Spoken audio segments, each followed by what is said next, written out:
Hello everyone, it is Obscure Nick here today with a new video, and today we are going to go through the legacy of Miss Betty White. This is a very special video that I've been working on for a while, so as you know, let's deep dive and thrive.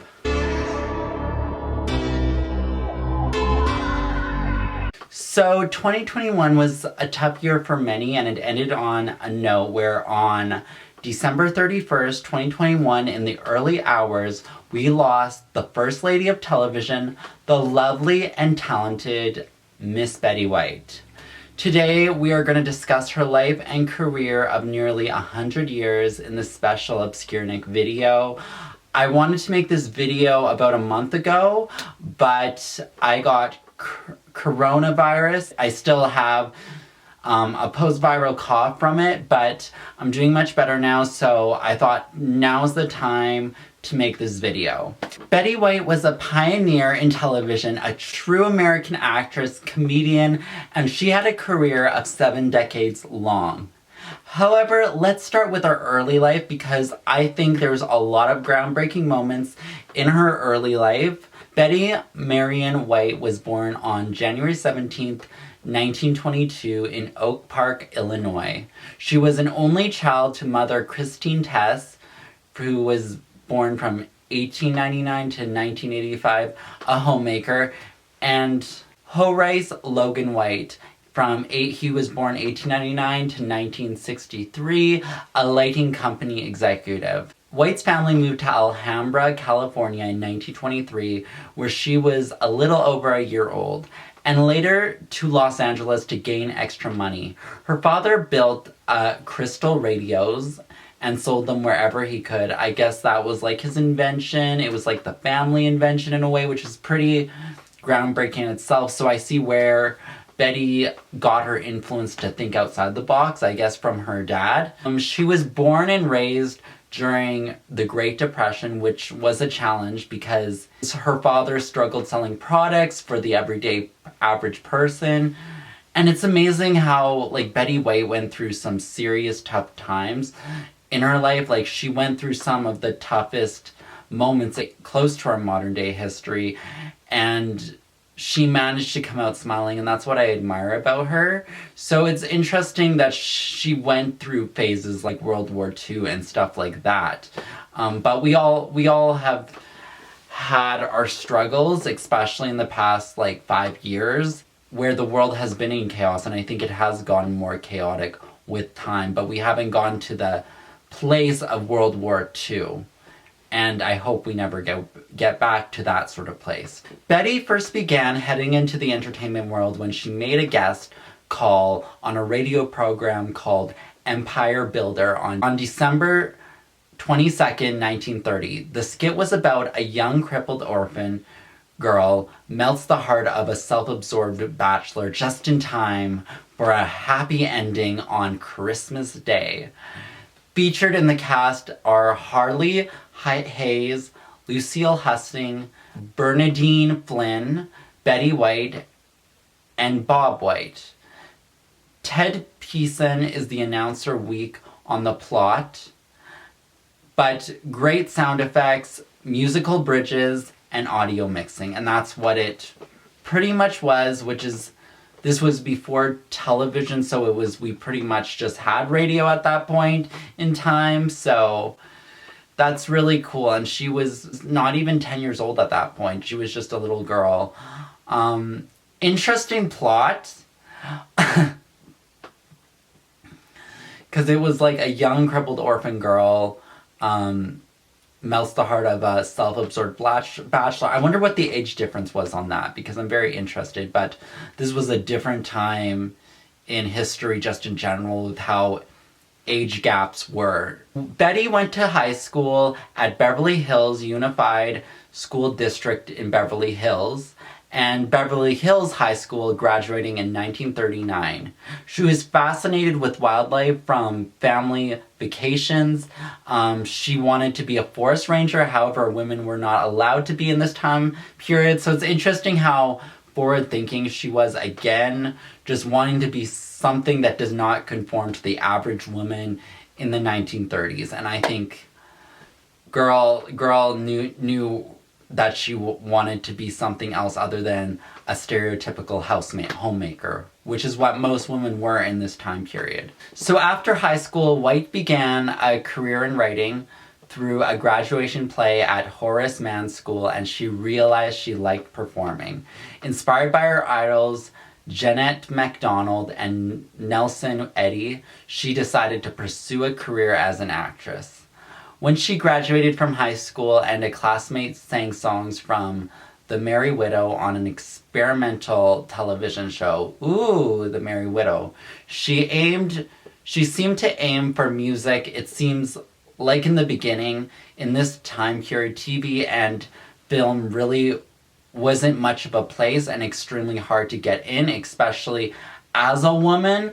So I do wonder what Betty White would have thought if she looked at this very obscure work now, especially on experimental television shows. I feel like most shows in this time period were experimental because TV was just starting out and nobody had a real structure to any of this. So it's quite interesting to see this, and I definitely think we should check out this work, and I think it's very groundbreaking and interesting. I'm always more interested in the more obscure work, which is why this is called Obscure Nick. So that's why I wanted to bring this up to you guys today, because I think it's interesting how Betty White started from, everyone had to start from somewhere, and she started in the most bizarre ways, but I feel like we all do that in order to advance further. But I do wonder if she saw herself back then, if she ever thought she would be the first lady of television, especially doing something like a work like The Merry Widow. Something else Betty did was working in modeling. However, her first professional acting job was at the Bliss Hayden Little Theater, now known as the Beverly Hills Playhouse. Here are some pictures of it. For those who don't know, Little Theater was originally home to the actress Leah Bliss and her husband Harry Hayden, who both ran the school as a husband and wife team of motion picture actors. This is where not only Betty White got her start, but also some other familiar faces, Veronica Lake, Mamie Van Buren, and many others. It was founded in 1915 and then was founded 1954 as Beverly Hills Playhouse, which brought in even more actors, and which that is a whole other video. We could definitely do this in my Obscure Places series of videos at some point. If you guys would like to know more about Little Theater and Beverly Hills Playhouse Theater and just the history of that, let me know in the comments below, because I would love to do a video on this. When Betty was kind of on her road of direction, of going into acting, that's when World War II began, which changed everything for Betty. She felt she needed to put her acting career on hold in order to help the world, and she couldn't manage holding an acting career. So she decided to volunteer for the American Women's Voluntary Service, in which she would make sure the trucks are filled with military supplies in Hollywood, so they're prepped and everything. So I think it's cool that Betty was willing to do activist work over her own self and to serve the country. Another thing that makes Betty White impactful is that she can really do it all, and I think that's so amazing, and it's interesting that that's how she spent World War II. After the war, she wanted to pursue movies and was constantly rejected for her looks. Truthfully, those movies probably flopped and faded into obscurity, because how can you reject a legend? Like, I feel like in this time period, that 1930s, 40s, and even 50s, there was a specific look for everything, and if you didn't follow that specific look, it wouldn't work. And I think that's why a lot of people don't really go back to that place in media, because it was only like a one-way street, really. And I think those people, I wish there was someone back then that would say, let's hire this woman, she's diverse. But this was in the early 20th century, and diversity was not put out there and not promoted and not encouraged. in the industry. That's sad, and I'm so glad we grew from that society now, nearly 100 years later. However, after being rejected from certain movies, she went to radio so nobody had to see her, and she was willing to do any type of media job. Her first radio jobs included reading commercials and playing bit parts, and sometimes even doing crowd noises. I wonder how the crowd noises went exactly, but I'm just curious because I was very confused when researching that. She made about $5. A showgirl, was thriving for the 1950s. She would do just about anything, like singing on a show for no pay or making an appearance on local game shows. She eventually started going into acting shows such as Blondie, The Great Gildersleeve, and This Is Your FBI. She then was offered her own radio show called The Betty White Show, where she could be her and do what she wanted to do because it was a variety show. And back in these days, all shows were variety shows, so they talked about everything because they were not genre-marketed television. And in 1951, she was nominated for an Emmy nomination for Best Actress. Yes! In 1949, however, she began appearing as co-host with Al Gervais on his daily live television show from Los Angeles, which was also a variety show called Hollywood on Television, originally called Make Believe Ballroom. White became lead co-host after Gervais left in 1952, spanning 5.5 hours of live ad-lib television 6 days per week. That's a lot, but, you know, that's quite fantastic for someone to do 5 days a week type of job. Maybe if I get monetized, I'll do this on YouTube 5 days a week.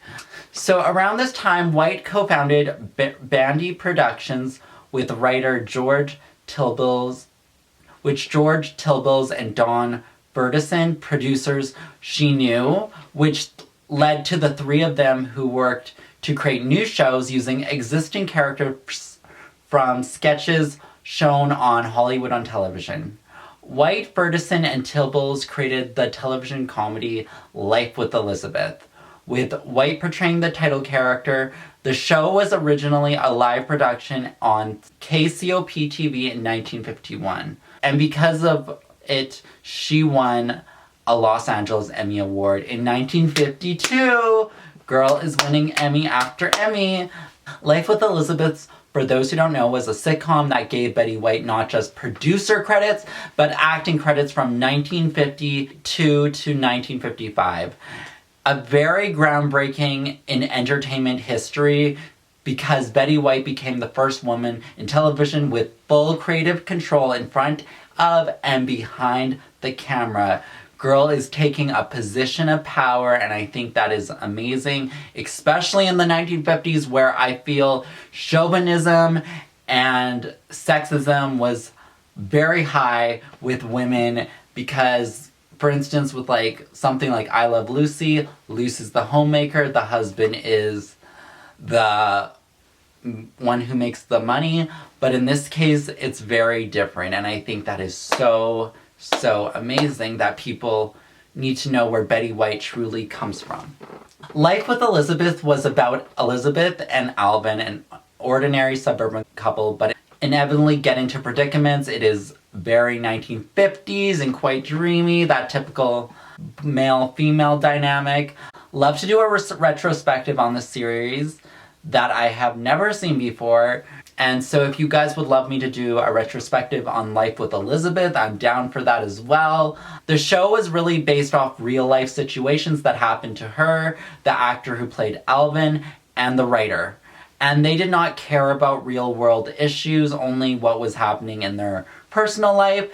I think a lot of series in this era, like in 1950s, were coming off the heels of World War II.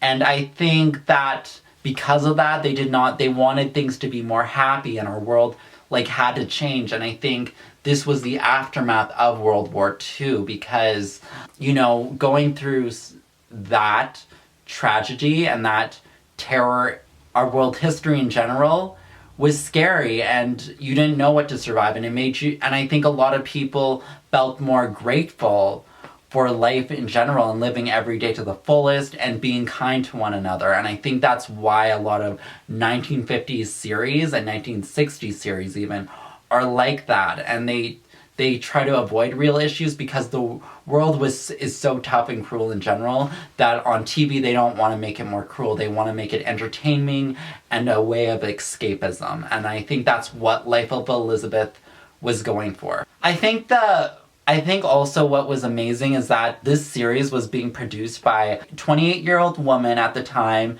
who still lived with her parents. And I think that is so cool that doesn't matter what point of where you are in life, you can create anything no matter what your environment is. And I think that's amazing that Betty White used what she had and the best of her abilities to produce something she wanted to create. During the 50s, Betty White did TV ads and guest starred on The Millionaire in the episode The Virginia Leonard Story. In 1952, she received her own TV show called The Betty White Show, which was groundbreaking on so many levels during this time. First, she had creative control, and then she hired a female director, which was innovative because females taking these types of jobs, again, were very challenging in the 50s. Secondly, in this show, there was a very controversial moment in this time when segregation was still a thing, really, and there was an African-American performer on her show that was a tap dancer and singer who was 21 years old at the time. His name was Arthur Duncan, the first black member of a variety show cast, and Betty White wanted to cast him. I already feel today's industry is very white-centric, but back then it was even more white-centric. And because of that, it was full-on white-centric, and you could be racist as it gets. And the network wanted to stop this from happening in a time where racism and segregation was normalized in society, and they couldn't handle the interracial connection of a black male dancer along with a white woman in the same dynamic together. And it was so just horrible, but it showed Betty White's true character by not caring and willing to let the show get canceled because she felt she wanted to be inclusive. And again, Betty White was ahead of her time. In this time, television was a new medium, but White was already a veteran performer of stage and radio and had acted on a sitcom and had co-hosted a Los Angeles daytime talk show. So on her nationally televised The Betty White Show, she sang, interviewed guests, performed in skits, and read the commercials live. There was even a regular children's segment. And then there was Arthur Duncan at 21. The California native had been performing in a dance quartet for years and was just looking for his big break in this time. This is what Arthur Duncan said about this moment when he guested on The Betty White Show. The first TV show I had ever been on, and I credit Betty White for really getting me started in show business in television. All through the South, there was this whole ruckus. White remembered in the doc, they were going to take our show off the air if we didn't get rid of Arthur because he was black. People in the show resented me being on the show, and they wanted me thrown out. But there was never a question at all. I said, I'm sorry, but you know what? He says, Betty White said, live with it. That made me so happy because I love that Betty stood her ground, and it showed that she was a real activist for equality. And in that time period especially, I feel not only if your show gets canceled, your whole career could get canceled for that. And I think she stuck to her guns and said what she wanted. Okay, so a power outage just went out, and I feel it was the ghost of Betty White. So I don't know if the power is gonna come back. So yeah, we're just gonna keep going with this video pretty much. And I feel like the ghost of Betty White really just came in, and she swiped off the power. Because she's like, we need a little drama, we need a little ambiance. So I feel Betty White is watching us right now as we film this video. So as I was saying, Duncan kept appearing on Betty White's show and was on it at least 3 times. And on another episode, White interviewed a black child during the children's segment. However, I feel it was speculated that the show would be canceled later in 1954 because of Betty White standing against the network NBC, which has a systemic racist issue, along with most mainstream networks, even today, in general. The scheduling was in different time slots before quietly taken off the air that same year, because they wanted to be quiet, but they didn't want to say they're being racist, but we know they're being racist. You know what I mean? I feel NBC and many of these networks in general have a racist history that nobody talks about, that even could live on to this day. I mean, the media in general has a lot of systemic racism, in my opinion, and other issues discriminating minorities, in my opinion, and I've experienced that myself. That's why I'm not in mainstream media, but that's a big part of it, in my opinion. Well, it's not even just an opinion. I literally been told things. For instance, ABC in recent years had a woman that was calling their talent on daytime shows low rent and cotton pickers, and that was in 2020. That was in 2020, okay? So, like, it still exists in many ways. There are people that are willing to say things. And in this time, NBC normalized racism, where today that would not pass. If it was exposed, your network's reputation and credibility is on the line in many ways, so you can't really do that in today's society. I feel like Betty White was not one of those people that faked her activism. She really meant everything she said, whereas today we see a lot of people be performative and just be like, oh, I'm just gonna get on this train because everyone else is. And that's actually very like 1950s type of thinking, and it's crazy how people still are like that today, but people just want to fit in. Yeah, she actually cared, and she pushed towards no limits to be inclusive, especially in a time where it was not the most popular opinion to do that. And it's, in some ways, it's still not is, in my opinion. Not towards racism, because now that's not as acceptable, but still not having the most popular opinion, just because you want to fight for the greater good of equality. That's not always the case still now with certain issues. You know, that's when you know a person's true, and I'll be honest, if someone does that when it's unpopular to do it versus it's popular to do it, always analyze that and analyze someone's true intention there, because some people just do it for money and attention and good publicity, whereas there are people that really do care in this world. And after the Betty White show, Betty gained the lead in a one-person ABC sitcom called Date with an Angel in 1957. This series was about a newly married Vicki Angel and her insurance salesman husband, Gus Angel, who get themselves and their friends and neighbors into various comedic situations. The show had Betty White in a contract for 2 years, which Betty said this was one sitcom she regretted and wanted to be out of because she was not feeling this project at all. I mean, it is very bland, but a lot of sitcoms from this era were bland, in my opinion, and very much, oh, husband, wife getting into crazy situations. That's like the concept of I Love Lucy, pretty much. So ABC wouldn't let her out of her contractual agreement and required 13 more weeks of production in their deal because ratings were lower than ever for this show, but they had to fill the contract. But they did cancel it, but wanted to keep Betty, so she then just rebooted her old talk variety show, The Betty White Show. Girl made that comeback and showed NBC what was up, and it aired until her contract was fulfilled. Before the 50s ended in 1959, Betty White made her professional stage debut in a week-long production called Third Best Sport, Ephrata Legion Star Playhouse in Ephrata, Pennsylvania. And into the 60s, White became a regular panelist on multiple game talk shows. This was a trend during the 60s as she went with the times, knowing it would advance her career as well. And the talk shows she was regularly on were both Jack Pierre and John Carson's era of The Tonight Show, and she then became a regular panelist on the game show Password from 1961 through 1975, and she married the show's host Alan Ludden in 1963. And she appeared on various versions of it. White also appeared on What's My Line starting in 1955, To Tell the Truth, 1961, 1990, and 2015. I've Got a Secret from 1972 to 1973. And then Match Game from 1973 to 1982.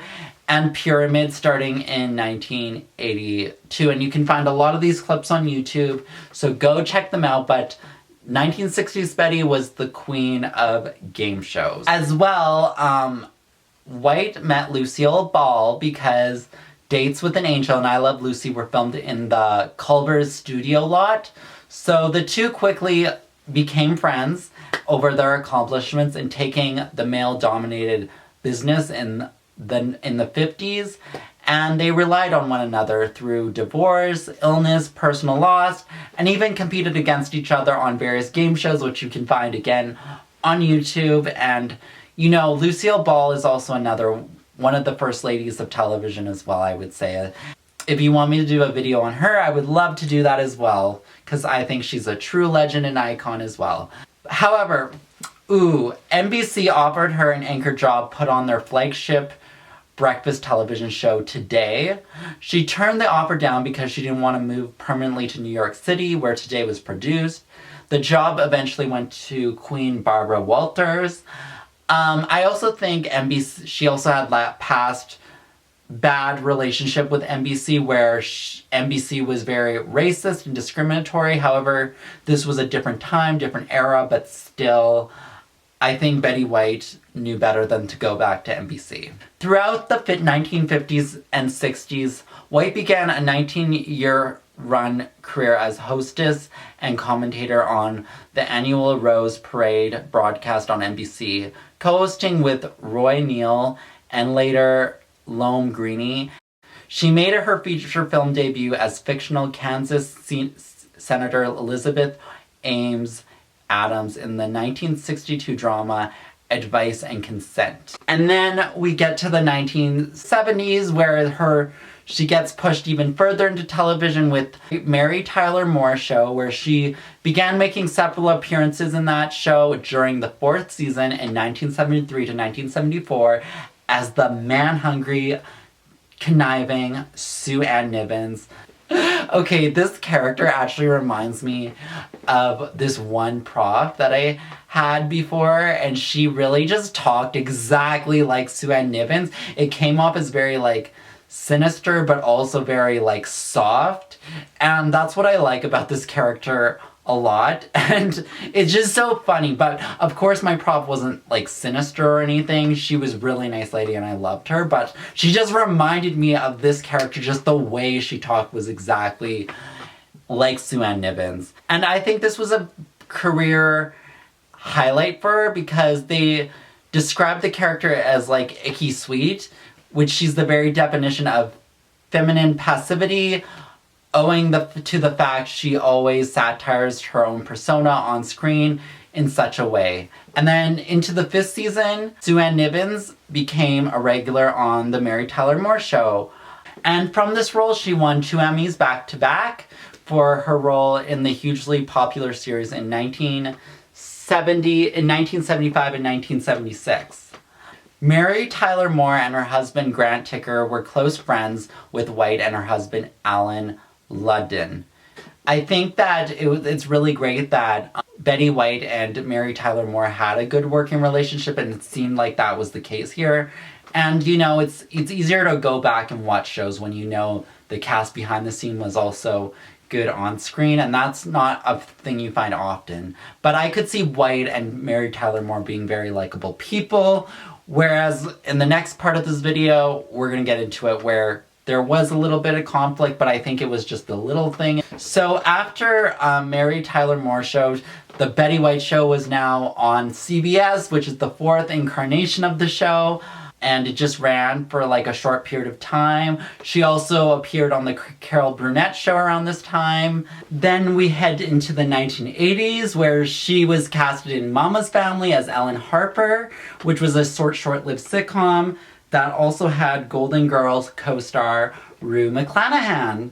And that was like a precursor to Golden Girls, I guess. And then in 1985, one of the biggest hit and legendary things we all know Betty White for is for Rose Nylond in Golden Girls with B. Arthur, Rue McClanahan, and Estelle Getty, which was the peak of her career in my opinion.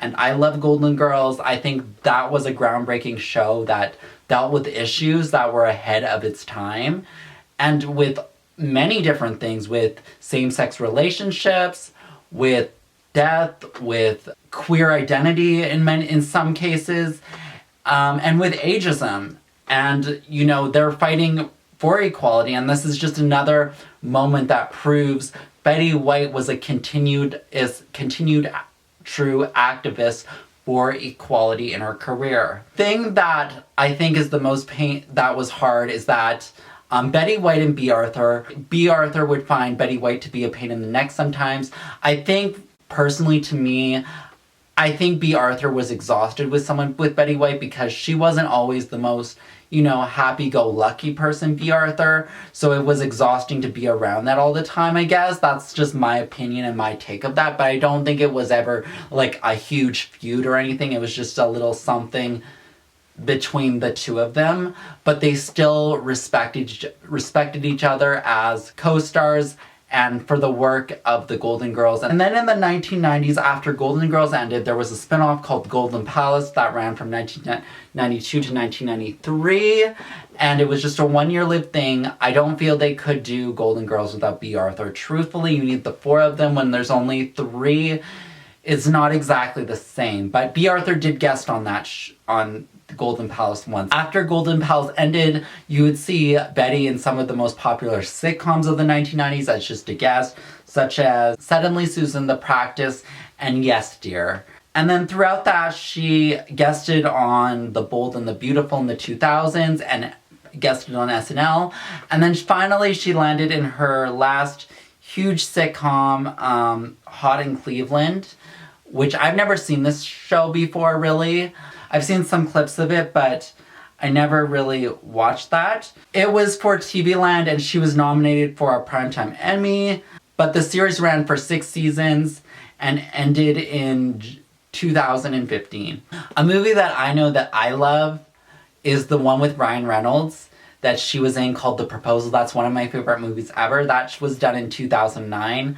That a lot of people know, and I definitely think if you haven't seen that, you should definitely check it out. She was also in The Lost Valentine, and in 2012, she met the President of the United States at the time, Barack Obama. And in 2012, she won her first Grammy Award-winning record for Best Spoken Word Recording for her book, I think, called If You Ask Me. There was a television celebrating her 90th birthday 10 years ago.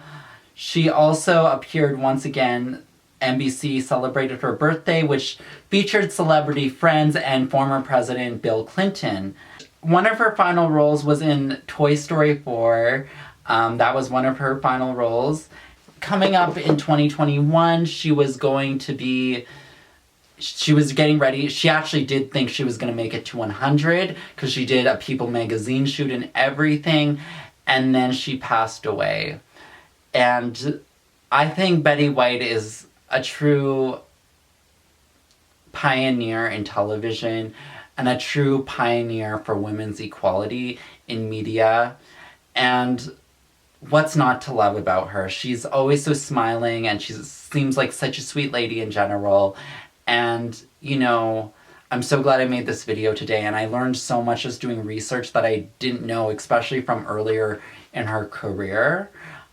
She's a true legend, a true icon, and she forever will be. And many people, many actors will look up to her and look into her work as the template and as the format that they want to go to pursue acting and everything. And she's just such an inspiration. And it feels like we lost a part of the world that was good when she passed away, truthfully. It was so shocking, along with Bob Saget all of a sudden passing, but she did live a long life, like living nearly to 100 is quite phenomenal. So, with that being said, thank you for being a friend, Betty White. Rest in peace, but your legacy will live on. I hope you guys enjoyed today's special video, and I hope you all have a wonderful day. Much love to you all, and I'll see you next time.